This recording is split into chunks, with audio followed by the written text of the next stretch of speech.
송파관 설명회는 저도 오늘 처음 쓴 것 같은데요. 예, 오늘 이제 예비 고1이죠. 예, 그래서 자사고하고 일반고 이제 설명인데요. 뭐 자사고 일반고를 비교하려면 한도 끝도 없을 것 같습니다, 사실은. 너무 할 얘기도 많고, 일단 뭐 저도 개인적으로 보면 큰 애는 서울고를 나왔고요. 작은 애가 이제 외대부를 졸업했었는데 두 녀석 준비 과정이 많이 다를 수밖에 없습니다. 근데 이제 뭐 짧은 시기에 어떤 팁을 드릴 수 있을 거냐라고 하게 되면 가장 중요한 얘기는 일반고하고 자사고로 갔을 때 어디가 더 유리하냐 입시에서 그런 부분들은 아이들 성향마다 많이 다른 것 같아요. 일단 뭐 지금은 어쨌든 수시가 정시가 확대됐다고 하더라도요 여전히 수시가 중요한 입시의 트랙인 거고요 사실은. 그리고 특히 이제 정시 같은 경우는 재수생들이 무조건 유리할 수밖에 없죠. 특히 뭐 뉴스에서 보신 것처럼 올해 반수행 역대급이라고 하죠. 그래서 올해가 어쨌든 재수학원들이 가장 큰 호황을 이루고 있는데요. 그만큼 이제 아이들이 코로나를 겪으면서 이제 학습에 이제 결손이 많이 생겼고 그런 부분들이 이제 하면 할수록 내가 요것만 더 하면 더 대학을 잘 갈 것 같은데 그런 생각들이 들어서 그래서 올해도 이제 제가 작년 가르치는 고3 친구도 와서 그런 얘기하는 거예요. 선생님 이것만 제가 하면 의대 가지 않을까요? 다 그렇게 하더니 멀쩡하게 다니던 대학을 다 그만둔 친구도 있고 다시 그냥 휴학하는 친구도 있고요. 여러 가지 친구 있는데요. 어쨌든 이 시기에 자사고냐 일반고냐를 하게 되면 뭘 체크하시면 되냐면 2학년 커리만 잘 체크하시면 돼요. 그래서 제가 설명회 때보다 꼭 말씀드린 게 이게 송파 지역에서 이제 대치로 넘어와서 선행을 하는 친구들 보면 이제 송파에서만 남아있는 친구들도 있거든요. 근데 그때 꼭 놓치는 게 뭐냐면 이게 대치가 선행이 잘 돼 있는 구조 중에 하나가 어딜 보시면 되면 고3 학생들의 정시 경쟁률을 보면 되거든요. 그러니까 이제 흔히 말해서 송파나 강남이나 목동이나 보게 되면 중학교 때까지 아이들 성취도 비슷해요. 근데 문제는 고등학교 때 정시에 가는 비율이 고3에서 어디가 높냐? 대치가 월등히 높거든요. 근데 그 차이가 어디서 발생이 되냐면 바로 이 시기에 수학을 어떻게 하느냐가 문제거든요. 그건 이제 꼭 말씀드린 게 뭐냐면 이제 1학년 때는 뭐 전원저자가 수학을 하는데요. 이제 2학년 때 문제가 생기는 게 뭐냐면 2학년 1학기가 있고 2학년 2학기가 있으면 대치하고 송파의 차이가 뭐냐면 여기가 보통 이제 수학 1을 수식 내신을 하고 여기가 수투 내신을 하는데 이런 차이점을 보시면 돼요. 지금 저희 반에도 잠실권에 있는 학교들 꽤 많거든요. 저희 반 학생들 보면 이제 어디면 걔네들이 사실 내신만 보면 저희 반 다닐 필요는 없어요. 왜? 내신이 쉬우니까. 근데 뭐 이제 그 친구들 목표는 뭐냐면 수시를 잡으면서 정시를 잡으려고 남아있는 거거든요 사실은. 근데 그 이유가 왜 그러냐면 2학년 1학기까지는 아이들이 크게 정시를 고민하지 않거든요. 그래서 전원이 다 수원을 하는데요 2학년 2학기가 되면 이제 뭐가 생기냐면 정시를 보는 친구들이 생겨요. 그럼 이 친구들이 어떻게 되느냐 작년에도 저희 반에서 역전된 학교가 여고는 숙명이 역전당했고요. 역전이라는 건 뭐냐면 숙명이 3명이 있었는데 두 녀석이 수시예요. 한 녀석이 정시고요. 이 두 녀석은 1점 초반인데 수투는 얘가 1등 했어요. 왜 그랬었냐면 정시하는 이 친구가 전략을 어떻게 바꿨냐면 수학을 제 거 들으면서 여름방학에 현은이과 인강완강하고요. 그 다음에 학기 중에 한서원까지 간 거예요. 그러니까 수학을 수시하는 애보다 거의 1.5배에서 2배 한 거고요. 그 다음에 이 둘이 얘 때문에 스트레스를 받는 게 뭐였었냐면 생명이었었는데요. 생명을 이 수시한 친구들은 주일에 배웠겠죠 당연히. 그러니까 생명은 어머니도 아신 것처럼 어디가 제일 어려워요? 여러분들? 유전이 제일 어렵잖아요. 2학기 때가 유전인 거예요. 작년에 숙명 유전 1컷이 75점이었어요. 1등 컷이니까 엄청나게 어렵다는 얘기죠. 근데 얘는 생명을 얘네랑 같은 학원 다니면서 인강을 또 판 거예요. 그러니까 얘네들은 일주일에 한 번 가서 겨우겨우 유전 따라가는데 얘는 옆에서 인강까지 들으면서 유전을 달달달 외우니까 이 둘이요 계속 불안감이 커지는 거예요. 그래서 제가 중간고사 끝나고 한마디 했죠. 헤어지세요. 어머니들 그 상황 알잖아요. 이게 셋이 뭉쳐다니는데 얘 하나가 안정적으로 가. 그러니까 수시하는 애도 흔들리는 거예요. 그래서 이게 수시하고 정시에서 2학년 2학기가 되게 중요한 게 바로 그런 거예요. 그러니까 우리 아이가 수시에 경쟁력이 있을 것 같으면 이게 수학 상하만, 그러니까 이 시기에 보면 송파에서 수상하만 주구장창 돌려 불안해서 그러시면 고등에서는 수시는 못한다고 보시면 돼요. 그러니까 그 균형점을 잘 찾아주신 게 필요한 거예요. 시간표를 짜실 때. 그건 이제 고등 강사들이 수원 수투를 잘하는 고등 강사 많지 않다 보니까 대체는 그런 강사가 너무너무 많고요. 이제 제가 처음에 목동강 열었을 때 그게 제일 깨기 힘든 벽이었었거든요. 왜냐면 이 시기에 설명하면 원장님 수상화 해야죠. 그래서 제가 수상하면 5개월 하실 겁니까? 그거든요. 그럼 이제 2학년 올라가면 이게 내신은 나와요. 어차피 내신은 학교 안에서 경쟁이니까 내가 한 번, 두 번만 선에도 나오지만 그거를 수능까지 대입을 해보면 무조건 경쟁이 밀릴 수밖에 없는 거예요. 그러니까 저희 반에 제가 대체에서 가르친 애들이 중학교 때까지 미적을 한 2번까지 보내드리거든요. 그런 아이들이 저하고 수투만 4번 해요. 그러고서 수학을 다 맞거나 하나 틀리게 나오거든요. 그렇게 대치해서 탑반들은 그렇게 가요. 그러니까 그런 아이들하고 고3 때 수능을 경쟁한다? 힘든 거예요, 사실은. 그러니까 그래서 뭐 지금 그거를 지금 와서 뒤집을 필요는 없어요. 그러니까 뭐냐면 아이한테 맞는 트랙을 찾아주시면 돼요. 저도 큰애가 자기 얘기는 절대 하지 말라고 했었는데 큰애가 조금 어렸을 때 아파서 공부를 하나도 안 시켰어요.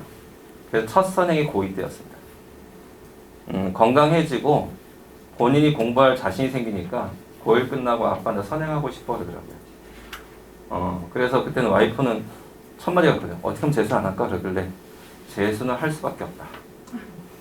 뭐냐면 그때부터 재수할 때까지 로드맵을 다시 짜줬거든요. 왜냐면 무리해서 그걸 땡겨서 하게 되면 100% 구멍이 생겨요. 그러니까 이 시기에는 우리 아이한테 맞는 커리를 짜가지고 차근차근 밟아가면서 빈틈없이 만들어주면 되는 거예요. 그래서 일단 송파관을 런칭하면서 항상 제가 말씀드린 게 뭐 대치 같은 경우는 모든 과목이 다 있죠. 그래서 송파관은 저희가 런칭을 할 때 딱 2가지 목표를 잡았습니다. 제가 첫 번째는 당연히 수학이고요. 수학은 저희가 다원이 제일 강한 과목이고 뭐 대치 같은 경우는 고1, 2 현대 재원생이 1,100명을 넘었습니다. 올 초에. 그래서 수학 프로그램은 아마 어느 학원보다 다양하게 많이 만들어 놓고 있습니다. 그래서 송파관도 수학으로 하자. 첫 번째 원칙. 그래서 여기 운영하는 서정택 부원장도 전공이 수학입니다. 그 다음 두 번째는 자사.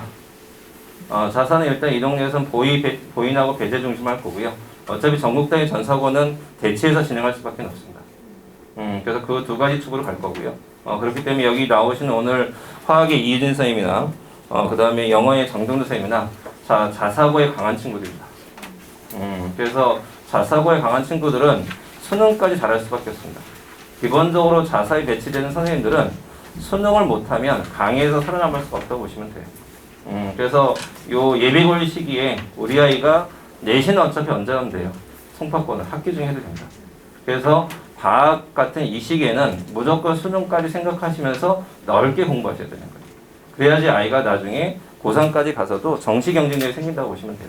그러니까 정시가 가능성이 없어지면 아이는 뭐 할 수밖에 없어요. 수시는 자꾸 안 좋은 선택할 수밖에 없습니다. 그래서 그런 부분 생각하시면서 어머니들이 선택하시면 되고요. 그리고 마지막에 이제 오전 선생님 나오셔서 오늘 조금 바쁘신 분인데 어머니들하고 개별적인 얘기까지 좀 진행한다고 부탁을 좀 드렸거든요. 그래서 오늘 시간 조금 길어지긴 하겠지만 끝까지 이렇게 들어보시면 작지만 알찬 설명이 되도록 한번 저희가 준비해봤습니다. 그리고 어머님들 이제 그런 거 있잖아요. 물어볼까 말까 고민되면 물어보시는 게 맞다고요. 그러니까 이게 설명회 하다 보면 이제 그렇죠. 어떤 거 보면 너무 잘하시죠. 입시 정보를. 근데 그럼 나는 이런 거 물어보면 안 될 것 같아. 그러지 마시고요. 아이의 3년 그 이상이 걸린 중요한 시기입니다. 이게 전체를 못 물어보실 것 같으면 상담 신청서 이렇게 체크를 하시고요. 어차피 다원에서 근무한 저희 실장님들도 다 아이들을 잘 키운 분들입니다. 그래서 어떻게 키우는지 알고 있고 두 분 다 대치해서 다 아이를 키워보셨겠고 대치해서 학원 다 보내봤기 때문에 로드맵은 다 잘 쓸 수 있습니다. 어쨌든 잘 안 되는 부분들은 저희가 도와드릴 거니까 어려워하지 마시고요. 현재 아이 상태에서 어떻게 공부하는 게 좋을지 그리고 절대 주의할 건 무조건 합반에 가려고 하지 마세요. 그게 꼭 좋은 전략은 아닌 거예요. 저희가 정규반 운영을 할 때 대치 같으면 하이퍼하고 MD가 있고 스카이가 있는데 하이퍼는 보통 미적분의 기준을 두고요. MD는 스위프트까지, 스카이는 수원까지인데요. 1등급은 여기까지 나옵니다. 선행을 많이 했다고 대신 1등 나오는 건 아니에요. 다만 아까 말씀드린 것처럼 선행 많이 할수록 나중에 뭐겠어요? 수학 외적인 과목에 투자할 수가 있는 거예요. 그러니까 미적분까지 선행한 애들은 고3이 되면 수학 가지고 걱정을 안 하기 때문에 국어나 뭐에 투자할 수 있는 거예요? 바탕에 투자해서 좋은 대학 갈 가능성이 좀 더 높아진 것 뿐이고요. 사실은 여기에서도 얼마든지 아까 말씀드린 것처럼 계획을 잘 짜서 가면 되는 거예요. 작년에 스카이바에서 제일 잘 간 친구가 서울대 자전입니다. 그러니까 트랙을 어떻게 잘 잡느냐의 문제인 거예요. 그러니까 설명회 들으시면서 우리 애는 이제 수원하는데 이제 수상하는데 그러지 마시고요. 일단 아이 앞에선 우리가 어른이잖아요. 반대해야죠. 자, 이제 앞으로 이렇게 하자라고 해서 방향을 잘 잡아주고 아이들한테 가이드라인을 잘 해주시면 돼요. 그렇게 하고 11월 달에 지금 날짜를 잡고 있는데요. 입시연구소에서 제가 컨설팅 하나를 잡아서 아이들 대상으로 생기부 설명을 한번 진행을 할 거예요, 어머님들. 그 공지 나가시면 그때는 꼭 아이들 보고 가라고 하세요. 이게 뭐냐면 설명을 다 어머님만 하시잖아요. 그죠? 저도 아들만 둘 키웠는데요. 제 큰애한테 어떤 굴욕을 당했냐면 아빠가 입시를 알아? 그러더라고요. 그래서 재수할 때 자기 담임이 너무 입시 잘한다고 하더라고요. 그래서 칭찬이 입에 많이 막 하더라고요. 그래서 하루는 너무 열받아가지고요. 너 가서 담임한테 누구한테 배웠니 한번 물어보고 와 그러더라고요. 제자였거든요. 항상 부모는 그렇죠. 아는 게 없다고 생각해요. 그래서 저도 아이 키워본 경우에 의해서 항상 이제 그런 설명을 준비를 해요. 그러니까 일단 아이들이 고등학교 들어가면 생기부 관리를 할 줄 알아야 돼요. 그러니까 생기부는 어머님들 어떻게 생각하시면 되냐면, 자, 나를 천자로 표현해봐라. 그럼 저를 표현할 게 되게 많죠. 어머니 자신은. 근데 나를 백자로 표현해봐라. 그럼 어때요? 글자 수가 좀 힘들죠? 지금 생기부가 그런 거예요. 생기부가 글자 수가 줄었다는 건 나를 좀 더 잘 표현해야 되는데, 생기부는 어쨌든 뭐예요? 수시에서 나를 표현하는 도구예요. 근데 글자 수가 줄었다는 건 정말 잘 알고 들어가야 되는 거예요. 그리고 자기가 잘 챙겨야 되고요. 그래서 그런 걸 11월 초에 준비할 거니까 그때 문자 나가시면 아이가 바빠도 한번 꼭 와서 직접 자기가 생기부가 어떻게 고등학교에서 이루게 되는지 들어주면 학습에 많이 도움이 될 겁니다. 이 정도에서 제 얘기 마무리하도록 하고요. 오늘 유익한 시간이 되겠습니다. 감사합니다. 네, 안녕하십니까. 화학 강사 이유진입니다. 네, 반갑습니다. 지금 이사님께서 요거 하시느라고 PPT를 좀 끄셨네요. 요거 잠깐만 PPT 좀 띄우고 시작하도록 하겠습니다. 네, 떴네요. 네. 제 소개를 간단히 하자면요. 저는 그 다원 고등반 대치에서 화학을 지금 보인고반을 하고 있는 화학 강사이고요. 지금 여기 송파에서는 지금 현재는 1학년 그 보인고하고 잠실여고 통합과학 수업을 하고 있고요. 이제 그 친구들이 2학년으로 올라가면서 화학원과 통합과학을 동시에 다 제가 여기서 맡게 될 화학 선생입니다. 자, 일단 어머님들 지금 이제 예비 고1 포커스로 제가 이 내용들을 준비를 했는데요. 이 내용이 이제 뭐 비단 예비 고1한테만 적용되는 게 아니고 전체적으로 이 화학을 어떻게 지금 가져갈 것인가에 대한 어떤 그 안목을 좀 길러드리는 그런 내용으로 좀 준비를 했습니다. 왜 그러냐면요, 이제 그 개인적으로 그 지금 중학교 재학 중인 어머님들하고 제가 이제 만나서 말씀을 들어보면은 궁금하신 점이 항상 다 비슷해요. 그러니까 수학을 했는데 그 다음에 과학 어떻게 해요? 과학은 몇 학년 때부터 해요? 3학년 때부터 하면 늦어요? 이런 말씀들을 되게 공통적으로 하시기 때문에 그 부분에 조금 궁금증이 있으실 것 같아서 그거 위주로 좀 준비를 해봤습니다. 일단 그 고등학교 과학 부분은요, 이제 어머님들께서 이제 위에 아이를 키워보셨으면 조금 이제 감이 오셨을 텐데, 서대거나 외동을 키우셨을 때 굉장한 컬처 쇼크를 이제 받으십니다. 왜 그러냐면은요. 중학교 때 이제 그 공부가 고등학교 공부하고요. 내용상으로 봤을 때는 별로 다를 게 없어요. 그러니까 내용이 심지어 단원명도 똑같아요. 중학교랑 고등학교. 그러니까 중학교 1, 2, 3학년 때 배운 이제 중학교 과학은 물리, 화학, 생명, 지학이 단원별로 계속 반복이 되잖아요. 그런데 고등학교 때 이제 그것들을 물리 따로, 생명 따로, 화학 따로, 지학 따로로 뭉쳐가지고 이제 과목화 시켜가지고 배우게 되는데 그 내용을 보면은 굉장히 중학교 거 나온 거 똑같이 나온 것 같고 중학교 때 우리 애가 이게 그 교과 우수상도 받고 학원도 따로 안 다니고 문제집 사갖고 풀고 이랬는데 굉장히 잘했어요. 근데 고등학교를 가니까 이게 완전히 그 중학교 때 하고 별로 달라진 것도 없고 아이는 그대로 성실한데 이제 점수가 완전히 무너졌는데 점수가 무너진 게 문제가 아니라 등급이 완전히 박살이 나는 거죠. 왜 그러냐면요. 1학년 때 이제 맨 처음 배우는 과목이 통합과학인데 통합과학은 정말 중학교 내용하고 굉장히 흡사한 구조와 내용을 이루고 있어요. 그래서 어머님들께 언뜻 보시기에 야 수학하기도 바쁜데 통과는 그냥 너 혼자 하자. 그냥 메가스터디 뭐 이런 인터넷에 선생님들 웃긴 선생님들 많더라. 그러면서 이제 그걸 가지고 개념을 좀 돌려주시고 그 다음에 이제 시중에 깔려 있는 뭐 오투라든가 완자라든가 하는 문제들을 이제 돌리시거든요. 그런데 여기서 이제 맹점이 뭐냐면요. 중학교 때는 그렇게 하면 먹혀요. 왜냐하면 중학교 때는 정말 아이들이 수업 시간에 배운 내용과 문제집에 나온 내용이 그대로 중학교 문제로 나오면서 그것만 착실하게 이행을 했으면 틀릴 게 없거든요. 그런데 고등학교의 맹점은 뭐냐? 아이들이 등급을 변별하는데 100명에서 200명 정도 되는 아이들을 가지고 1등급부터 9등급까지 이거 변별을 해내야 되는 이 선생님들은 미치고 환장하는 거예요. 이걸 어떻게 변별을 할 거냐. 문제를 조금만 쉽게 내면 100점이 20명씩 쏟아지고 막 이런 상황이기 때문에 이걸 근데 또 이걸 변별하겠다고 막 그 통과에 나오는 화학 파트에다 화원을 내고 물리원을 내고 이러면은 이제 교육청에서 난리 나거든요. 왜 선행 냈냐고. 그러니까 선생님들이 하시는 가장 좋은 변별의 방법이 뭐냐? 구석구석 내는 거예요. 책을 탈탈 터는 거예요. 그래갖고 그림 밑에 있는 조그맣게 나오는 글씨에서 내고 그림을 내고 애들이 그림까지 보진 않거든요. 그 그림을 이렇게 훑어보지 그림에 뭐가 있는지 이렇게 정확하게 그림을 뜯어보진 않거든요. 근데 그림을 뜯어봐야지만이 알 수 있는 지식 그런 것들을 내고 단원평가에서 낸다고 생각해서 단원평가를 열심히 풀었는데 단원평가 옆에 있는 더 읽어보기에서 내고 그러니까 완전히 학생들의 그 어떤 그 예상을 완전히 빗나가게 되는 거죠. 공부를 굉장히 열심히 했고 학원도 열심히 다녔는데 성적이 안 나오는 거예요. 그런데 이제 그래도 저 90점대예요. 엄마 저 94점 받았어요. 100점이 20점이에요. 94점 받으면 3등급 재수 없으면 4등급이에요. 그러니까 4등급은 어디 쓸 데도 없어요. 그 수시로 갈 때 2등급까지는 좀 쓸 데가 있어요. 2등급까지는 그래도 대학 측에서 그래 너 일단 네 앞에서 이렇게 1등급 문 닫혔구나 하면서 2등급까지는 그래도 인정해 주는데 3등급 조금 애매합니다. 4등급부터 쓰잘데기가 없어지는 거예요. 그러니까 4등급을 받아버리면 이제 수시를 이제 사용하기가 약간 애매해지면서 그냥 학교 공부 열심히 하고 이 학교 공부 열심히 한 걸로 정시 준비해야 되나? 약간 이런 이제 개념으로 어머님들께서 마음을 접으셔야 되는 사태가 발생하는데 놀라웠게도 4등급 점수가요. 90점대 초반 아니면 80점대 후반이에요. 굉장히 놀랍죠.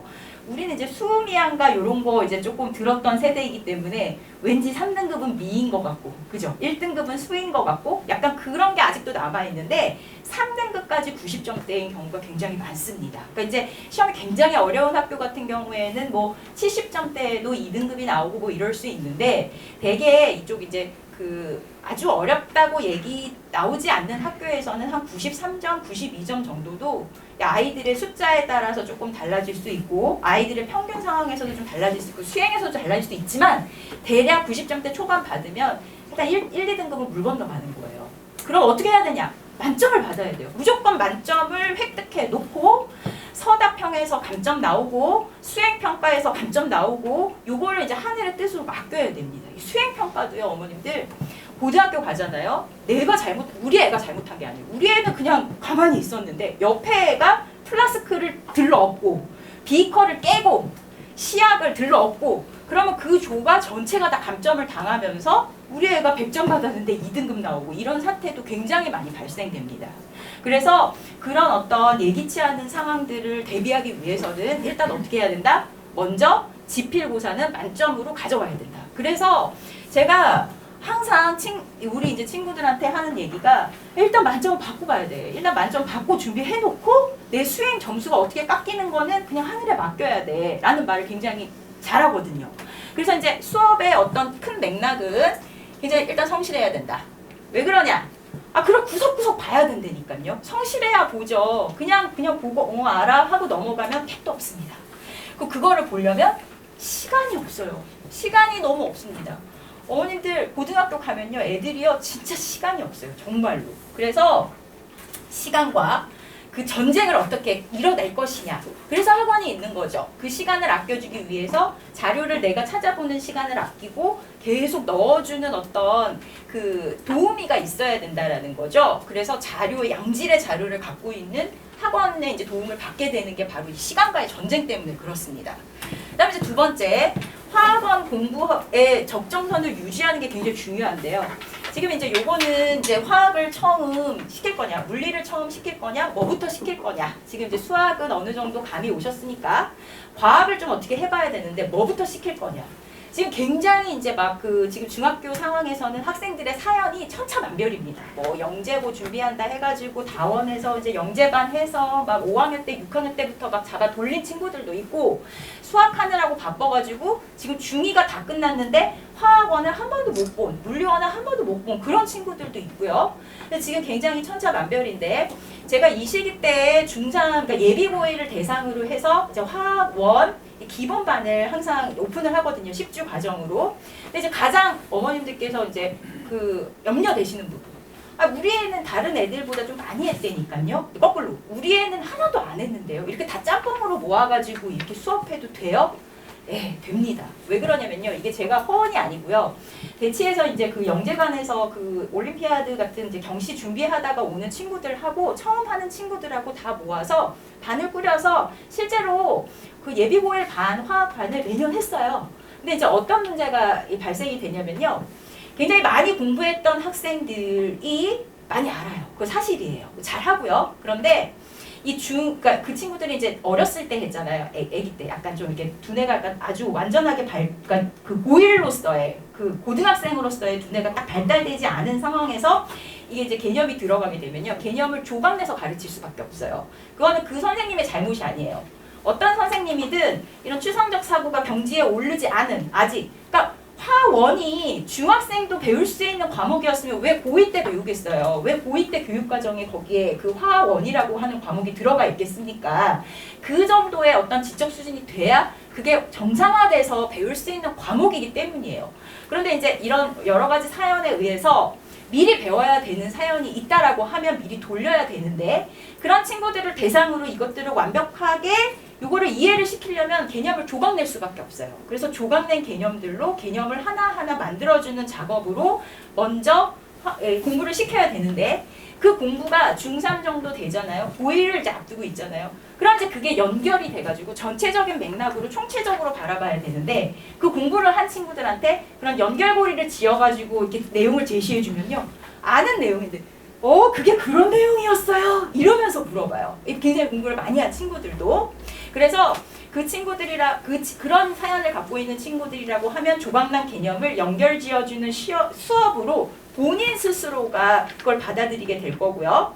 처음 배우는 친구들은 그냥 화학 개념이 그렇게 진행되는 개념의 흐름인 줄 알고 배워요. 근데 그게 선행을 안 했어도 가능한 게 이제 중3이 되었잖아요. 고1을 앞두고 있잖아요. 지적 수준이 그렇게 올라온 겁니다. 그래서 그 내용을 그때 그런 식으로 넣어줘도 받아들이는 데는 전혀 지장이 없다. 해서 같은 내용을 수업을 하고 있지만 받아들이는 개개인의 어떤 그 받아들이고 있는 그 포인트가 약간씩 달라요. 그리고 이제 조금 차이가 있다라고 하면 문제풀이 부분에 약간 차이가 있는데, 그건 조금 이따 말씀드리겠지만 문제풀이 부분에서는 어쩔 수 없이 같은 수업을 듣고 있지만 약간의 개인차가 있습니다. 그래서 그것들을 개인 수준에 맞춰가지고 문제들을 준비해서 과제가 나가고 피드백이 들어오고 이런 과정들을 제가 학생별로 별로 많지도 않아요. 학생들은 제가 뭐 100명, 200명씩 데리고 하는 것도 아니고 별로 많지도 않은 학생들이기 때문에 충분히 그 부분은 제가 수업 시간에 학생들을 케어할 수 있다.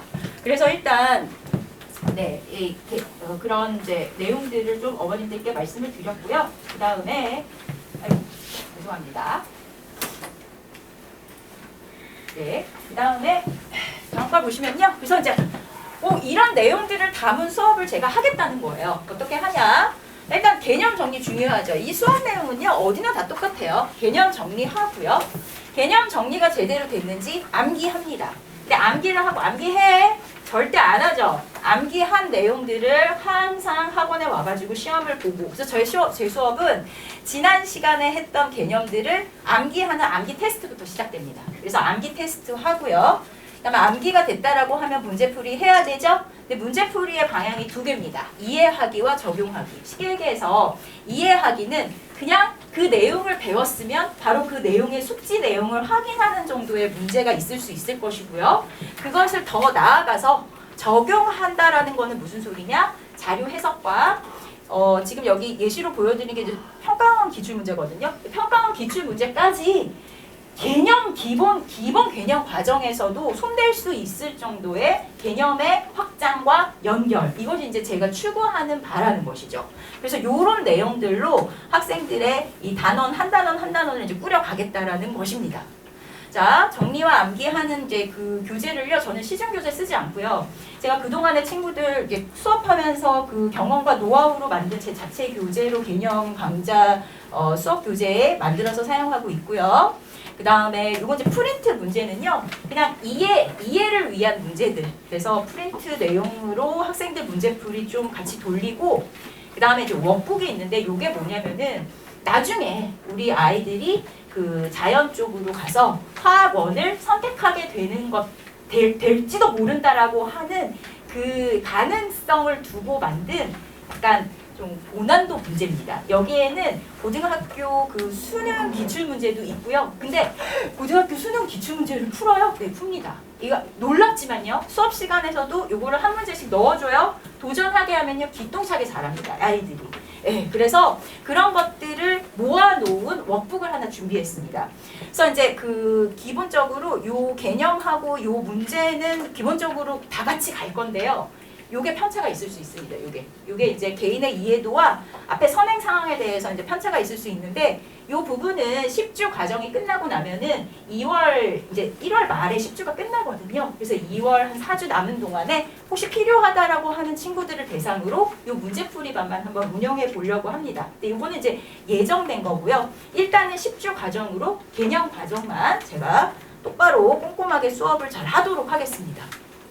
아까 말씀드린 것처럼요, 개념 정리하고요, 문제풀이하고 주간 테스트를 보는데요. 주간 테스트는요, 매주 보고요, 안 보는 주가 없습니다. 안 보는 주가 없다라는 건 항상 친구들이 주간 테스트를 준비해 와야 된다는 얘기가 되고요. 주간 테스트를 보고 그냥 테스트만 보고 끝나는 게 아닙니다. 자, 주간 테스트가 예시가 이렇습니다. 이게 뭐냐면요, 그 수업 시간에 다 했던 내용이에요. 주간 테스트는요, 커트라인이 100점입니다. 이 주간 테스트는 틀리면 안 돼요. 이거는 수업 시간에 저랑 같이 공부한 내용이고 숙제를 했던 내용이고 심지어 질의응답까지 끝낸 내용이에요. 요거를 테스트로 봤을 때 요거를 틀렸다라는 거는 뭔가 복습이 제대로 안 됐다라는 얘기거든요. 그래서 이걸 틀리게 되면 요 작업을 하고 가야 됩니다. 이게 이제 주간 테스트 요 시험지인데요. 만약에 요 1번을 틀렸다, 요 1번. 요 1번 문제하고 똑같이 생긴 문제가 이렇게 구성된 제 시험지가 나옵니다. 하나만 틀려도 요 작업을 해야 돼요. 그래서 학생들이 커트라인 몇 점이에요? 100점. 틀리면 안 돼. 하나 틀리면 니 틀린 거 요 똑같은 문제 요 하고 가야 돼. 그래서 이 틀린 거 2번 다시 안 틀리게끔 요거를 완벽하게 해주고 가야 구멍이 안 생기는 건데, 이 구멍 메꾸기를 어떻게 할 거냐? 이렇게 해야 구멍이 메꿔지는 거예요. 요 작업을 하고 가려면 정시퇴근이 안 되겠죠. 그쵸? 그래서 주간 테스트 틀리면 항상 나머지 어머니께서 문자를 보시게 될 겁니다. 어떤 문자를 보시냐? 이런 문자를 보시게 될 거예요. 이 점수가 100점이 아니다? 아, 애를 좀 늦게 데리러 가야 되겠구나. 이렇게 생각하시면 됩니다. 자, 요 문자가요, 안 가는 날이 없습니다. 만약에 안 갔다? 그럼 아이가 주간 테스트를 못 본 거예요. 왜 못 봤을까요? 공부를 안 해갖고 왔으니까 못 본 거예요. 그래서 요 주간 테스트는 이변이 없는 한 매주 진행되고요. 그 다음에 이제 요 문자를요, 제가 이제 어머님들께 학생들을 그 생기부 쓰듯이 행동 발달 상황을 다 적어가지고 메일로 보내드렸어요. 아무도 안 읽으세요. 그래서 포기하고 이렇게 문자로 누구 수업이냐, 진도 뭐 했냐, 테스트 뭐 봤냐, 우리 애 몇 점 받았냐, 다른 애들은 몇 점 받았지? 그냥 직관적으로 딱 보시고 딱 넘기실 수 있게 이런 문자 형태를 매주 보내드리겠습니다. 하나 더 보내드려요. 이런 걸 보내드려요. 아니 이런 유치한 요 따봉 뭐냐? 자, 요 초딩 같이 생긴 요 프린트 요게 중요합니다. 이게 제 수업의 가장 포인트예요. 왜 그러냐? 자, 지금 굉장히 이제 대치동에 이제 젊은 강사들이 많으시죠. 네, 제가 이렇게 참신해 보여도 제가 17년 된 강사입니다. 네, 오래됐죠. 네, 아줌마일 수도 있어요. 그런데 학생들이 제 수업을 들으러 오는 이유는 요 따봉 때문에 그렇습니다. 이게요, 이게 몇 학년 주간 테스트 이게 쪽지 시험이거든요. 우리 보잉고 2학년 학생 이 주간 테스트지예요. 이게 보잉고 2학년, 1학년도 아니고 2학년. 키가 180이고 수염도 있어요. 자, 요렇게 해서 따봉 해주면 너무 좋아합니다. 너무 좋아해요. 너무 좋아하고요. 심지어 잘했어. 너무 좋아합니다. 매주 굉장히 만족한 얼굴로 집에 갑니다. 저한테 수업을 맡겨야 되는 이유가 바로 이겁니다. 제가 이제 자사고 수업에 그 연차가 많거든요. 네, 그래서 온갖 동네 자사고는 거의 다 했다고 보시면 돼요. 심지어 천안에 있는 자사고도 지금 하고 있어요. 그 친구들 중에는요, 올림피아드, 그러니까 화학 올림피아드 은상 입상자도 있어요. 영재고 막차까지 갔다가 떨어진 친구들도 있어요. 그 친구들은요, 솔직히 제 수업을 들으러 올 필요가 없어요. 화학은 저보다 더 잘할지도 몰라요. 근데 그 친구들이 제 수업을 들으러 오는 단 한 가지 이유는 뭐냐? 요거 쌍따봉 받으려고 옵니다. 요 쌍따봉. 요 굉장히 힐링되나 봐요, 요게. 그래서 한 친구 이제 어머니가 굉장히 공부 잘하니까 학원 안 가겠대요. 자기 다 안다 이거죠. 그런데 화학시험을 100점 못 맞는 거예요. 그러니까 이제 어머니는 아니 올림피아드 은상을 받은 애가 왜 학교 화학시험을 100점을 못 받지? 너무 이상하시잖아요. 그래서 저한테 보냈어요. 아까 말씀하신 대로 구석구석 안 털어서 100점을 못 맞는 거예요. 학교 시험 원래 그런 거예요. 그래가지고 이제 걔를 학원으로 불러드리려고 보니까 역시나 굉장히 고통스러워해요. 왜 다 아는 내용이거든요. 근데 그 구석구석 터는 게 지금 힘든 거거든요. 그래서 어머니께 어머니 제가 그러면 30분 먼저 부를까요? 어머니 하시는 말씀이 30분 먼저 안 갈 거예요. 그럼 어머니 제가 정시에 부른 다음에 30분을 남길까요? 그럼요 선생님 30분 늦게 갈 거예요. 이렇게 말씀하시는 거예요. 30분 늦게 갈 거니까 학원도 30분 늦게 출근할 거라는 거예요. 절대 제 말을 안 들을 거라는 거죠. 놀랍게도 이 친구 30분 먼저 와서 30분 늦게 퇴근하고 갑니다. 왜요? 잘했어. 요거 한번 하면요 애들이 일찍 왔든 늦게 가요. 네. 왜 애들이요 학원 와가지고요 생긴 게 예쁜 누나 같지 않거든요. 집에 있는 엄마랑 비주얼이 되게 비슷하거든요. 근데 내 학원에 와서도 엄마랑 공부해야 돼? 싫잖아요? 근데 그 엄마가요 잔소리를 안 합니다. 잔소리 안 하고요 혼내지도 않아요.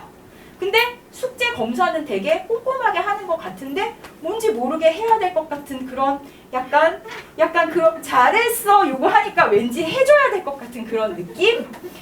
요거를 어머님 이거를 고1 때부터 고3 때까지 같이 하는 애가 있어요. 지금 잘했어 요거를 지금 수능 저랑 같이 하고 있는 아이 하나 있습니다.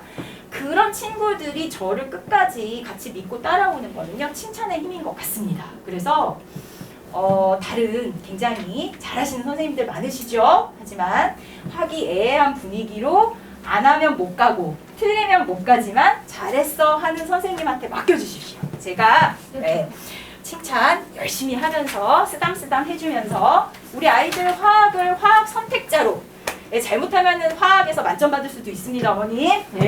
학생들이 화학을 가끔 재밌어도 해요. 열심히 가르치겠습니다. 긴 시간 동안 들어주셔서 감사합니다. 화학 강사 이유진이었습니다.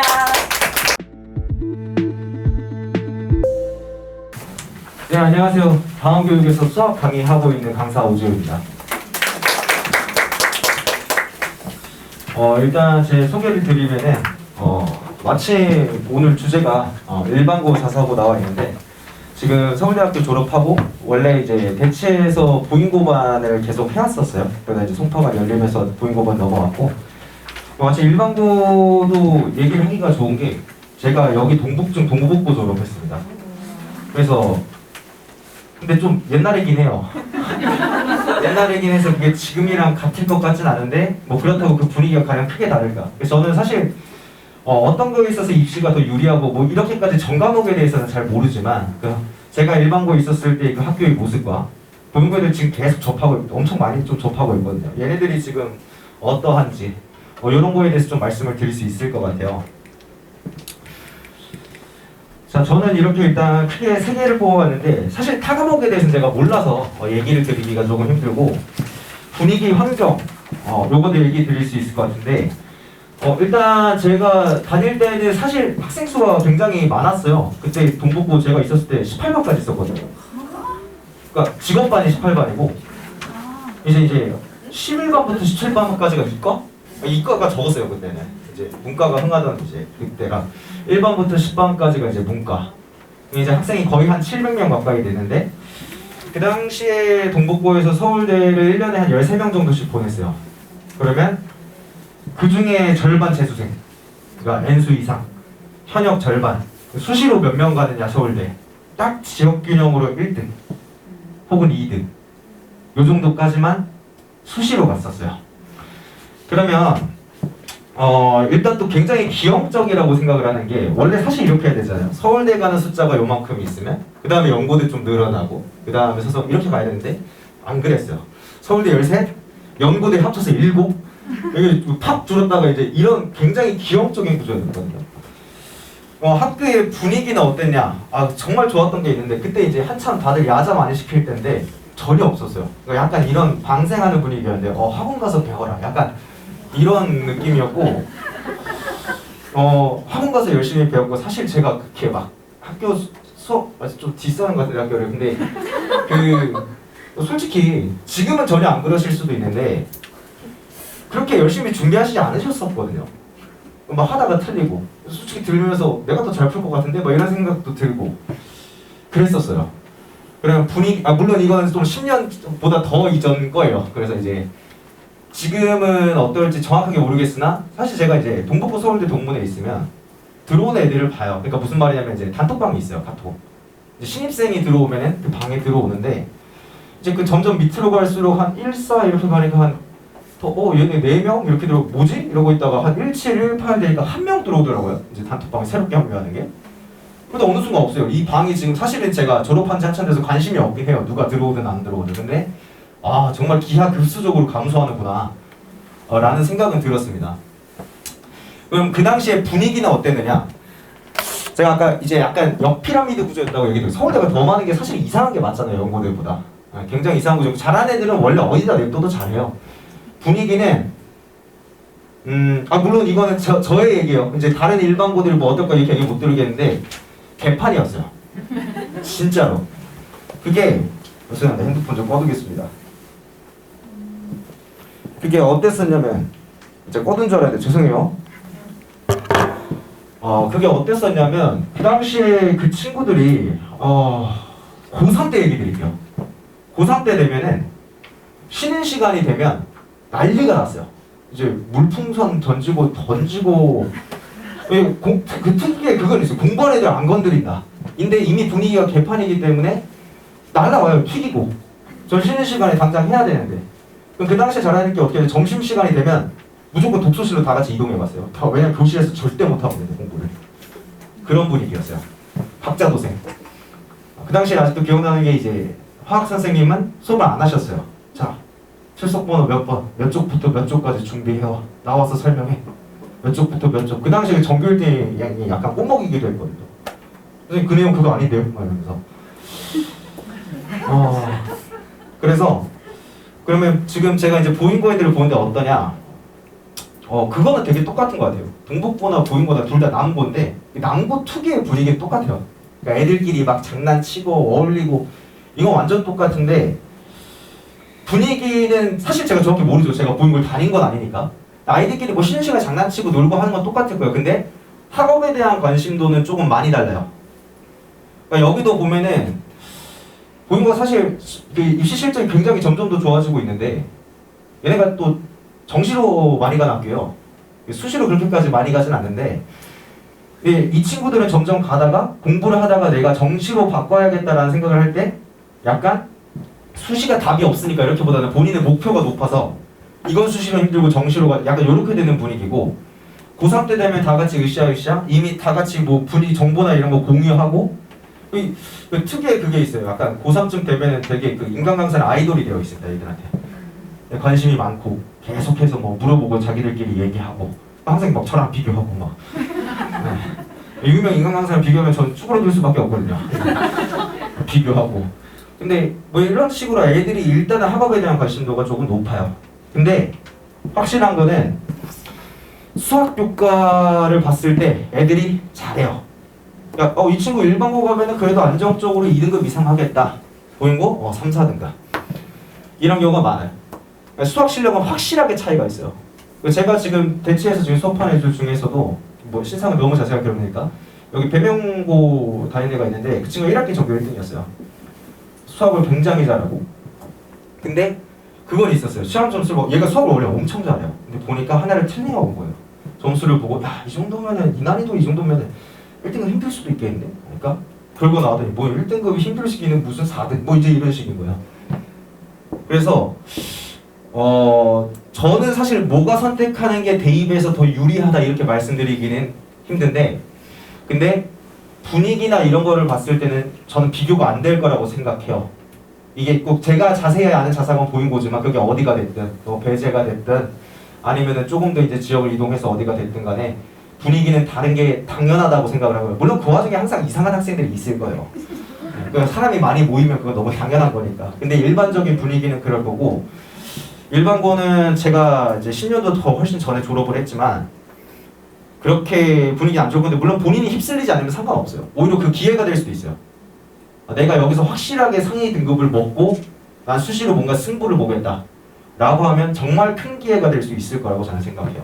수학 실력은 아까 말씀드렸다시피 많이 차이가 나는데 근데 문제가 이게 있다고 저는 생각해요. 뭐냐면 학교 내에서 일반고에서 경쟁을 하다가 내가 이제 수능으로 이제 승부를 해야 되는 세계가 왔다. 학교 내에서 승부하다가 이제 수능으로 갔을 때는 그 경쟁이 안 된 거거든요. 사실 학교 내에서 그 정도 하는 거 정도로는.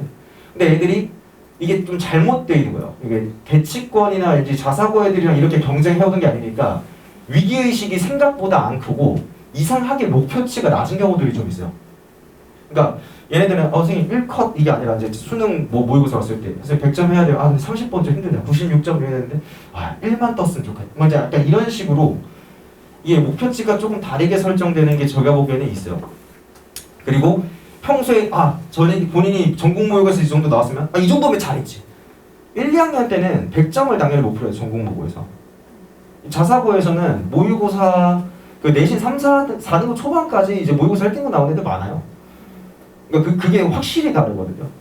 근데 내가 확실하게 내신에서 그냥 이제 조금 잘하는 애들 좀 많이 모이는데 피해서 그래도 내가 어느 정도 잘하니까 확실하게 상위권을 노리겠다. 다른 일반고로 가서 하면 괜찮을 거라고 봐요. 근데 그렇게 오는 애들이 분명히 몇 명 있어요. 또 일반고에서.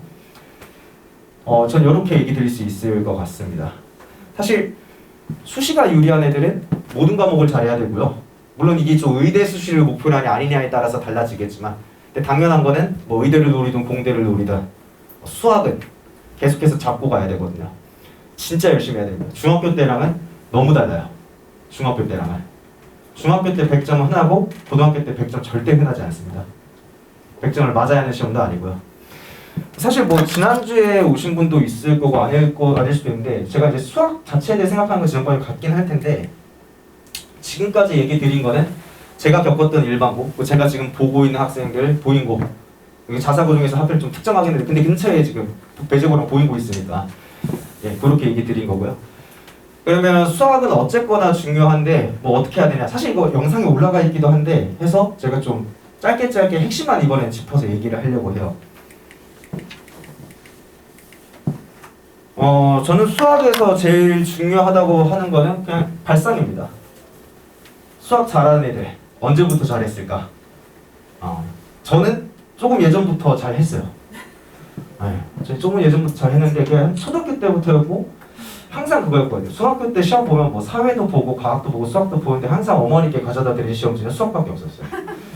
과학 뭐 보여드리긴 하고 안 봤다고 과학 시험 그런 거 안 봤다고 이제 사회도 안 봤다고 하고 수학 100점만 보여드리고 치킨 시켜달라 이제 뭐 이런 거였거든요. 저는 수학이 어땠었냐면 사실 제가 이제 나중에 굉장히 후회하긴 했는데 결국 그 입시 과정에서 굉장히 성실한 학생은 아니었어요. 근데 제가 어쨌든 적절 이상의 성과를 그 노력 대비에 비해서 그러니까 더 노력을 했어야 되는데 어쨌든 거둘 수 있었던 게 수학을 처음부터 끝까지 놓지 않았어라고 생각을 해요. 운 좋게도 수학이란 교과를 되게 좋아했어요. 초등학교 때부터. 그래서 꾸준히 계속했거든요. 그러면 그 당시에 이제 남자 애들과 이제 어울리다 보면은 그때 애들 막 PC방 많이 가고 이랬을 때 애들 보면 숙제 해설지 사실 지금 어떻게든 구할 수 있어요. 그 시기에도 구할 수 있었는데 지금은 뭐 구글 검색하고 뭐 이런 무조건 나오거든요. 애들 뭐 콴다 이런 것도 많이 하고. 근데 저는 그때 해설지를 절대 안 봤거든요. 이게 뭐 혼자만의 이제 자존심 싸움이 절대 안 봐. 이러면서 막 미련하게 했죠. 한 문제 막 1시간 고민하고 그래도 안 풀리다가 갑자기 다른 거 누워있다가 갑자기 그 문제 이렇게 푸는 거 아니야? 생각해서 풀고 그거 자체가 좋아가지고 막 수학 열심히 하고 그럼 당연히 발전할 텐데 근데 저는 어쨌든 좀 초반부터 열심히 한 셈이었고 초반부터 열심히 한 학생들이 이렇게 열심히 노력하면 잘하는 거야? 당연하고 근데 잘 해야 되는 과목이잖아요. 지금 잘 하나 마나 떠나서 그러면 뒤늦게 이제 접한 학생들이 잘 하기 위해서는 어떻게 해야 될까? 근데 그러려면 일단 잘하는 학생들에 대한 분석이 있어야 된다. 얘네는 처음부터 그거를 굉장히 좋아했고 제가 말했던 거 핵심이 있을 것 같은데 그 한 문제에 대한 고민을 되게 오래 해요. 근데 그래서 제가 지금 이렇게 이게 쭉 적어놨는데 일단 한 문제에 대한 고민은 뭐 말하냐면 제가 3번부터 먼저 얘기를 드릴게요. 결국 최적화된 접근법이란 게 있고 이게 문제집을 보다 보면은 그 해설지 있잖아요. 되게 답답해요. 이걸 왜 이렇게 풀지? 그러니까 저를 돋보이려고 그냥 일단 해설지를 까내리는 게 아니라 정말로 얘가 왜 이걸 이렇게 풀지? 이걸 시험 때 아이들 보고 이렇게 하는 건가? 그리고 이렇게 풀고 있는 걸 보면 문제를 자기들이 만들고 오히려 핵심을 지들이 못 보고 있는 것 같은데 약간 이런 생각이 든단 말이에요. 그러면 이제 전달을 해요. 이런 건 이렇게 봐야 된다. 이렇게 해석해야 된다. 근데 항상 얘기한 게 정말 다양한 풀이를 봐야 된다라고 하고 그 맞아요. 공부하는 과정에서 맞는데 시험에서 적용할 수 있는 건 정확하게 한 가지라고 생각해요. 시험 내에서는. 이 시간 내에 정확하게 풀기 위해서는 이거로만 해야 돼 라고 하는 게 저는 있다고 생각하는데 그런 거를 본인 걸로 만들기 위해서는 고민이 정말 많이 필요하고 애들 정말 잘 안 되는 게 뭐냐면 수업 시간에 이제 수학 수업을 들어요. 듣고 푸는 걸 쫙 들어요. 뭐 감탄도 했다가 뭐 졸았다가 뭐 이럴 수도 있는데 졸면 뭐라고 하죠. 그러면 애가 그거를 제가 이제 항상 복습을 되게 강조해요. 집에 가서 복습했니? 라고 하면은 네 했다고. 어떻게 했니? 보면 옆에서 이제 해설지랑 바로 비교하면서 읽으면서 이러면서 풀고 있어요. 이러면 발전이 절대 없습니다. 그 이유는 뭐냐면 해설지를 보는 게 죄악이 아니에요. 절대로. 봐야 돼요. 적당히 하다가 막히면 봐야 돼요. 수학만 할 거 아니니까. 시간 관리 잘 해야 되고 그리고 영원히 안 떠오를 수도 있어요. 안 본다고 하면. 그럼 발전이 없는 거예요. 그거대로. 근데 문제는 지금 진짜 고민을 너무 안 하려고 해요. 그리고 왜냐면은 이게 점점 더 쉬워진 게 컨테나 어플이 있어요. 그걸로 문제 어떤 거 찍어야 웬만한 거는 다 풀이가 그냥 바로 뜨고 직관적으로 그냥 손쉽게 접근할 수 있어요. 그렇게 쉽게 온 게 정말 쉽게 날아갑니다. 뭐 이지컴 이지고라고 하는데 저 정확하게 수학에서 그렇게 적용된다고 생각해요. 고민이 없이 내가 그걸 얻어내면 자기 게 절대로 안 되더라고요. 그래서 지금 아이들이 저는 이렇게 생각합니다. 문제를 다량으로 푸는 것도 중요한데 아이들이 숙제를 풀 때 오히려 저는 이렇게도 얘기해요. 너무 저 수능 많이 주거든요. 근데 오히려 뭔가 놓치는 부분이 있겠으면 몇 개 풀지 말고 몇 개 모르는 걸 정말 오래 고민하라고 얘기를 해요. 지금부터 이렇게 해야 돼요. 고등수학은. 이미 그 전부터 많이 해오지 않았더라고 하더라도 그렇게 해야 돼요. 그럼 당장 앞에서는 시간이 막 촉박하니까 굉장히 급하게 느껴질 건데 그게 맞는 공부 방법이에요. 저는 한번 반수도 하고 삼수도 했었어요. 결과적으로 현역 때도 이제 대학교를 갔다가 결국 스카이 한번 다 찍었습니다. 합격은. 근데 그 당시에 반수할 때 느꼈던 생각이 뭐냐면 제가 그 당시에 이제 고대 공대 다니다가 이제 6월부터 반수를 했었었는데 시간이 너무 부족한 거예요. 수능까지 너무 없어. 그러니까 어떤 걸 하게 되냐면 나는 이미 개념 다 알고 있고 에이 설마 까먹었겠어? 왜냐면 문제 푸는 거랑 바로 비교하다 보면 조금씩 떠오르고 6월부터 이제 그 당시부터 갑자기 EBS 반영한다 그래가지고 그 전에 안 그랬다가 EBS만 엄청나게 풀었어요. 문제만 푼 거죠. 그러니까 시간이 부족하니까 진짜 해야 되는 본질을 벗어나서 문풀에만 급급하고요. 그때 성적이 제가 생각하기에 정말 안 좋았거든요. 노력은 그때 어느 때보다도 열심히 했었는데 그때 한 순공부 시간 14시간 이상씩 뽑아냈거든요. 회력 때도 안 그랬었는데. 그러니까 급하더라도 이거에서 벗어나면 안 돼요. 고민해서. 그러니까 이런 얘기를 저는 아이들이 좀 많이 접해야 된다고 생각해요. 그냥 다량을 풀어내는 게 중요한 게 아니다. 제일 중요한 건 당연히 개념이고 개념이 탄탄하면 이제 테마별을 통해서 학습을 하게 될 거예요. 테마별 학습을 하게 될 거고. 근데 이 둘이 뭐 중에서 뭐가 우선이냐? 당연히 얘인데 어느 경지 이상 되면 당연히 이걸로 가야 된다. 좋은 아이디어 당연히 강사 통해서 얻을 수밖에 없어요. 아이들이 처음부터 뭔가 어떤 기발한 아이디어를 내가 떠오른다? 힘들어요. 그렇게 되게 힘들고 얻어내야 되고 그리고 이제 킬러 문제들 복잡한 거 보면서 계속해서 그런 다양하게 여러 조건이 섞인 걸 풀어내는 걸 연습을 해야 된다. 그러면서 이게 쌓이게 됩니다. 저는 사실 이 뒤에 거는 조금 압축적으로 짧게 얘기를 드리려고 해요. 원래 사실은 이걸 제가 좀 더 길게 풀어낸 게 바로 지난주에 올라온 영상이 있어요. 여기까지 왔는데 좀 왜 그걸 압축해버리냐 하실 수도 있는데 혹은 다행이실 수도 있을 것 같아요. 이게 좀 길어지니까 네, 요거 조금 더 요 부분에 관심이 있으시면은 그건 올라가 있거든요. 그거는 한번 보시면 될 것 같고 제가 괴가하는 것만 빠르게 이제 소개드리고 내려가 보겠습니다. 저는 이제 예비고일반을 목일반으로 일요일은 오전이요. 목요일 저녁 일요일 오전으로 해서 12월 1월 2월로 가는데 커리가 수투 미적 수원입니다. 그러면 얘는 뭐야? 갑자기 왜 수원이 요 뒤에 있어 하면은 이렇게 둘이 연결되어서 보는 게 좋아요. 얘 안 배워도 수투할 수 있어요. 전혀 상관없거든요. 얘만 조금 독특해요. 단원도 분절적이고. 이걸 제일 마지막에 다루고 나중에 이거 2학년 때 다시 한번 다루게 될 거예요. 그러면 그 다음 커리를 보면 보인고 제가 지금 계속 하고 있거든요. 얘네 1학년도 하고 있고 2학년도 하고 있고 합격자도 할 건데 이거는 제가 어차피 발표가 되려면 아직 멀어서 조금 나중에 따로 이건 설명회를 할 거니까 제가 계속 해왔던 사람입니다. 보인고반에. 요거는 일단 나중에 할 거다 하고 이렇게 넘어갈게요. 시간표가 혹시 나와 있진 않나요?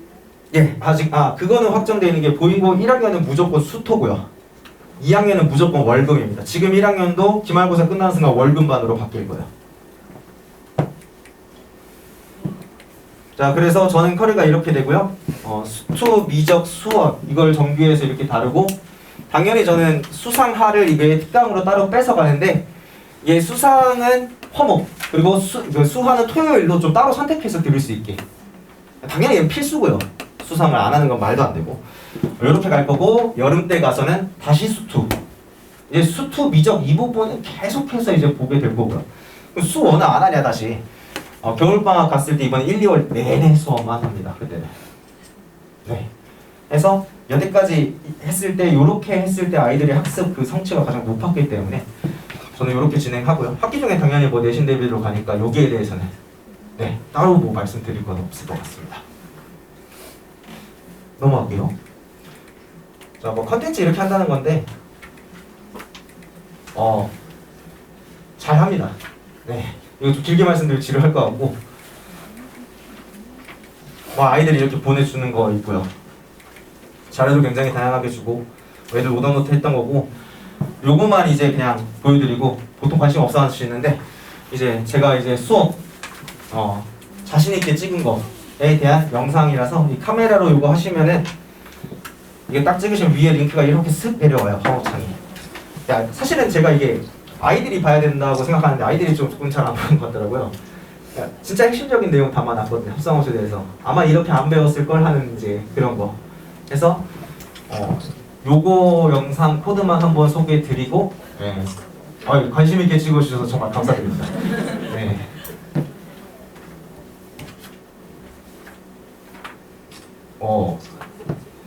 이렇게 관심 있게 찍어주셔서 정말 감사드립니다. 네. 좋네요. 네. 열심히 찍어놨던 건데 한 10초 만에 나가셔도 서운해하지 않겠습니다. 네. 저는 제 목소리가 나오네요. 저는 여기까지 하고 내려가 보겠습니다. 감사합니다. 네, 반갑습니다.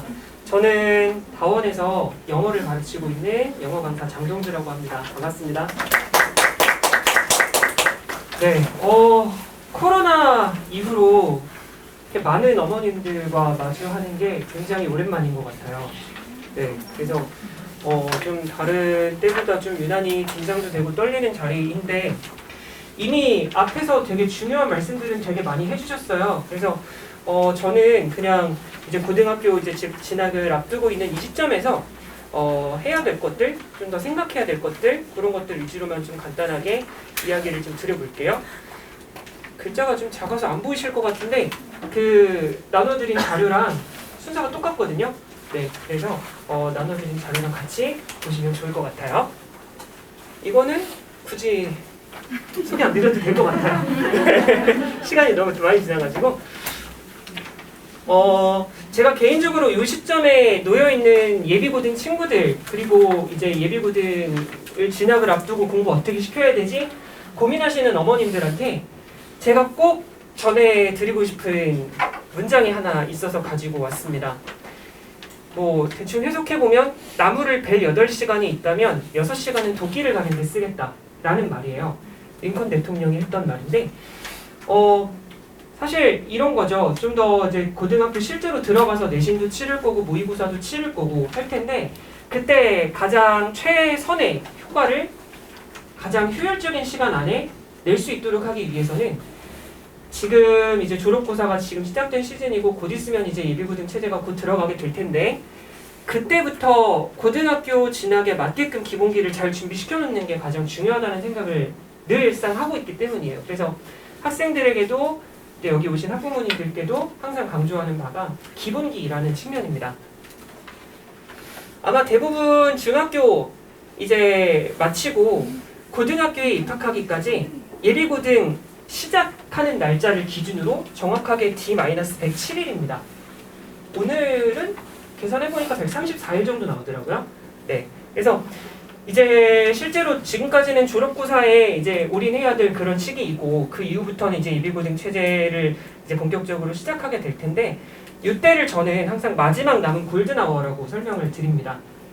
사실 이때가 아니면 고등학교 때는 사실상 내신 대비에 거의 1년을 내내 쏟아야 되기 때문에 11, 12월, 겨울방학, 여름방학 이럴 때가 아니면 기본기를 다질 수 있는 시간이 정말 많이 안 남아요. 특히나 뭐 대부분 그러시겠지만 수학 시간표부터 짜시지 않나요?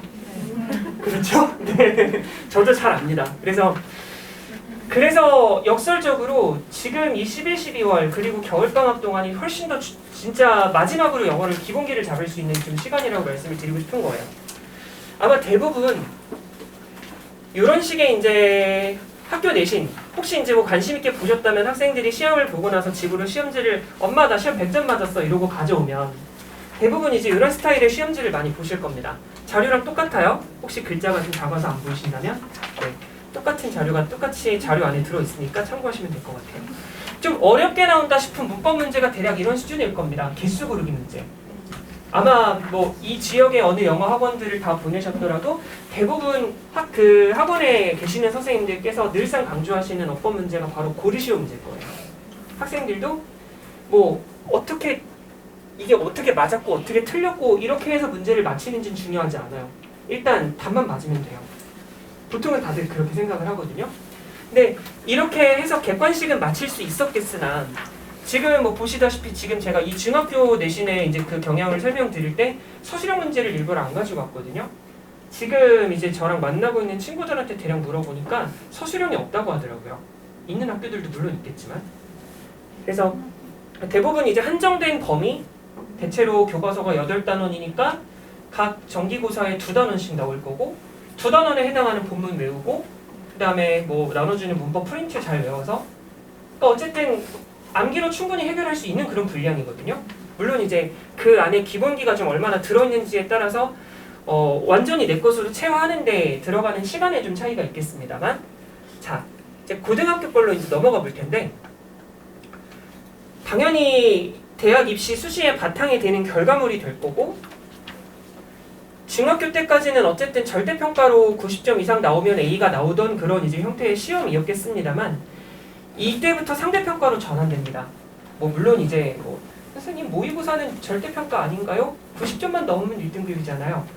뭐 그렇죠. 모의고사는 당연히 절대평가니까 90점만 넘어가면 충분히 1등급이 나올 수 있습니다만 내신은 안 그렇잖아요.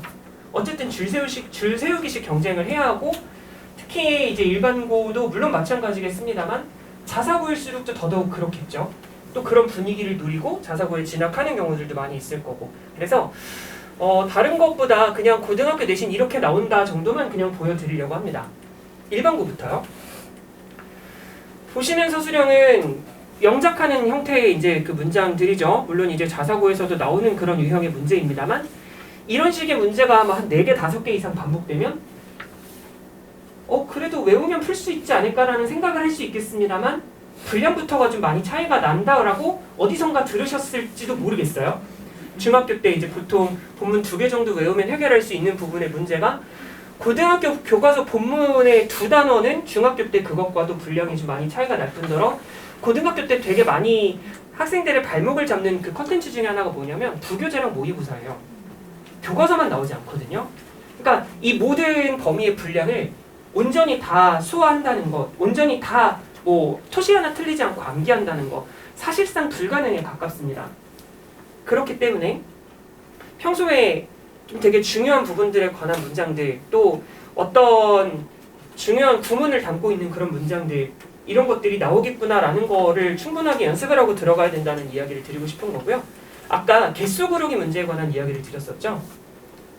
그때는 뭐가 맞았고 틀렸고 이런 거 분석하기 전에 답 맞히는데 급급한 그런 친구들이 많았을 거라고 말씀을 드렸는데 보시는 바와 같이 이 중에 2개를 찾아서 번호를 쓰고 고쳐서 쓰라는 유형의 문제가 나오기 시작해요. 그러니까 무슨 얘기냐면 내가 답을 정확하게 뭘 틀렸는지를 골라도 잘못 고치면 이거는 온전히 점수를 가져갈 수 없다는 이야기를 할 수 있는 그런 부분이 되겠죠. 지금은 그래도 지금 밑줄을 다 번호 치고 밑줄까지 다 줬기 때문에 이 중에 틀린 것들이 몇 가지 있겠구나 라는 거 정도는 충분하게 이제 간파할 수 있으실 거라고 생각하고요. 제일 오른쪽에 보시는 건 내용을 요약해서 채워넣는 형태의 서술형입니다. 단지 중요한 부분을 외워라 혹은 문법적으로 완전하게 분석할 수 있어야 된다 이런 데서 끝나는 게 아니라 내용을 모르면 이 요약되는 형태의 서술형을 채워 넣을 수도 없기 때문에 또 내용을 몰라서도 이제 안 되는 그런 부분들이 생기는 거죠. 일반고만 봐도 이런데, 그죠? 일반고만 봐도 이런데. 그러니까 이게 중학교 때는 제 아무리 암기가 좀 뛰어난 상황이라서 무난히 잘 외워서 100점을 맞았을 수 있었을지라도 고등학교 내신은 이게 충분한 기본기, 독해력 이런 부분들이 뒷받침되지 않으면 아무리 열심히 노력을 해도 좋은 결과가 나오기 어렵다라는 이야기를 드리고 싶은 거죠. 자, 이건 이제 올해 1학기에 나왔던 이 근처에 있는 자사고 문제입니다. 이 근처에 있는 자사고 문제인데요. 우리말 서술형인 게 조금 특징이긴 한데 다음과 같은 단어들이 반드시 포함되어야 하고 이건 내용을 모르면 풀 수가 없겠죠. 이거는 단순히 지문을 외웠다고 해서 풀 수 있는 스타일의 문제가 아닙니다. 내용이 막히는 게 없어야 돼요. 항상 제가 이 지역 혹은 이제 대치동 자사고 위주로 지금 수업을 하고 있지만 자사고에서 대체로 다루는 내용들이 이래요. 어법이 많이 나오지 않아도 문제는 어렵습니다. 중학교 때는 이제 어법이 가장 큰 분수령이었다면 고등학교 특히 자사고 쪽으로 넘어온 이상은 단순하게 어법으로만 문제가 나오는 게 아니에요. 독해만으로도 충분한 변별력을 줄 수 있습니다. 이런 부분이고요. 자, 아까 전에 보셨던 찾아고치기 유형의 문제인데 차이점이 뭔지 혹시 느껴지시나요? 밑줄이 없습니다. 살벌하죠? 네. 그러니까 밑줄이 있으면 적어도 이 중에 틀린 것들이 몇 개는 있겠다라는 어느 정도 아주 얄팍한 희망이라도 느낄 수 있었을 거예요. 근데 확실하게 이게 분석력이 없으면 어쨌든 모든 문장을 다 분석해봐야 되는 거잖아요. 그러니까 이런 데서부터 좀 클래스가 좀 다르게 느껴지는 그런 부분들이에요. 참고로 이 학기에 1학년 1학기 중간고사는 총 35문제였습니다. 단답형이 이런 식으로 있고 단답형과 서술형이 따로따로 있었어요. 자, 이게 이제 마지막 페이지예요. 마지막 페이지인데 보시면 아시겠지만 요 서술형 4번 한 문제를 제외하고는 단어들을 사용해서 영작하시오라는 스타일의 문제예요. 물론 이제 박스 주어져 있고 박스 안에 있는 거 잘 배열하면 되는 스타일의 문제겠습니다만 항상 변수는 어형 변화 가능이라는 데 있죠. 그냥 단순하게 단어들만 배열해서는 또 이제 만점이 나오지 않는 이제 그런 스타일의 문제라고 보실 수 있겠습니다. 이게 이제 2학년으로 가면 어떤 스타일의 문제로 변하냐면, 자, 통 지문이 있고 조건에 맞게 영작하시오인데, 보시면 이거는 외워라가 아니죠. 그냥 그 우리말, 주어진 우리말을 영작하시오 같은 그런 스타일의 문제가 아니게 돼버립니다. 뭐 고추와 감자의 역사를 비교하시오에 조건들이 달려있고, 뭐 매일 먹는 식사가 되기까지 감자와 고추보다 토마토가 왜 오래 걸렸지? 예, 이런 부분들도 되게 조건들이 많이 살려있고, 대동사 do도 써야 되고 키워드 써야 되고 어형을 바꿀 수 있고 굉장히 여러 가지 조건들이 많이 달려있어요. 일단 문제를 보고 고민하는 데 굉장히 오랜 시간이 걸릴 겁니다. 자, 이제 여기까지가 이제 지역 자사고에 있는 이제 스타일의 이제 문제였고요. 또 다른 어느 전국 자사고에 있는 문제들입니다. 뭐 어떤 거냐면, 여기는 어법 문제가 단 하나도 나오지 않아요. 어법이 단 하나도 없는데도 문제가 어려워질 수 있다는 걸 이제 이런 것들을 통해서 알 수 있는데, 이거는 내용을 정확하게 알고 정확하게 쓸 수 있어야 점수를 가져갈 수 있습니다. 생물학적 결정론의 정의를 쓰라고 했고요. 일단 생물학적 결정론부터 이걸 애들이 배운다고? 네, 다 하고 있습니다. 그런 것과 그다음에 작가가 강조한 내용과 본인의 구체적 예시를 들어서, 보통 실생활 예시를 내는 학교는 거의 없거든요. 왜냐하면 답이 천차만별로 갈릴 수 있고 논란의 여지 또한 있기 때문에.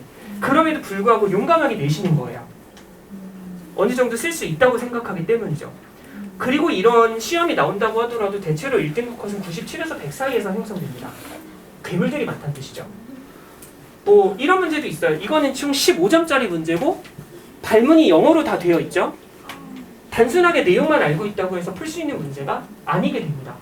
내용과 등장인물의 성격과 등장인물의 행적을 모두 알아야 15점짜리 해서 15점짜리 서술형을 써낼 수 있는 거죠. 심지어 이 시험은 선택과목 시험이라 절대평가였음에도 불구하고 친구들이 쉽지 않았다라고 얘기하는 시험이기도 했어요.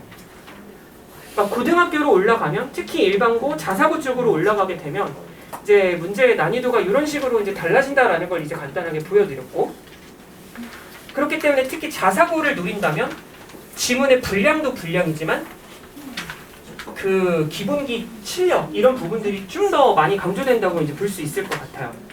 그래서 이때가 마지막 기회라고 말씀드리는 겁니다.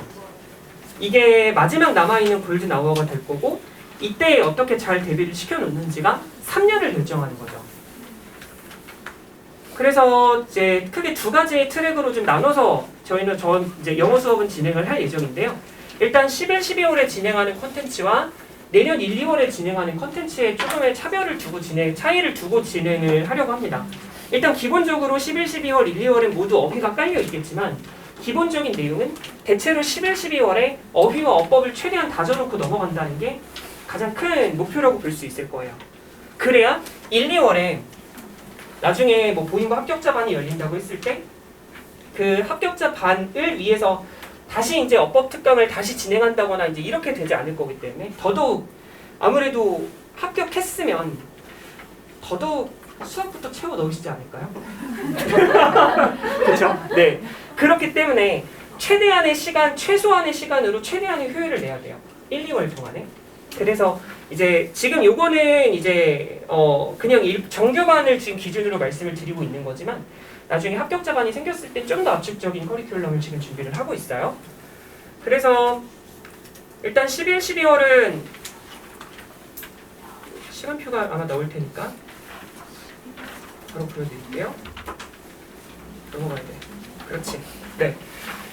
일단 11월 16일에 개강할 예정인 이제 예비 고등 액트 1 구문어법을 총정리할 수 있는 그런 이제 컨셉의 수업입니다. 일단 어휘가 있고 어법과 관련된 리뷰 테스트가 있고 어법 구문 위주로 이제 진행하게 되는 그런 수업인 거죠. 그리고 학평 기출로 나왔던 어법 문제들을 풀면서 오답을 정리할 수 있도록 그렇게 지금 커리큘럼을 준비를 하고 있고요.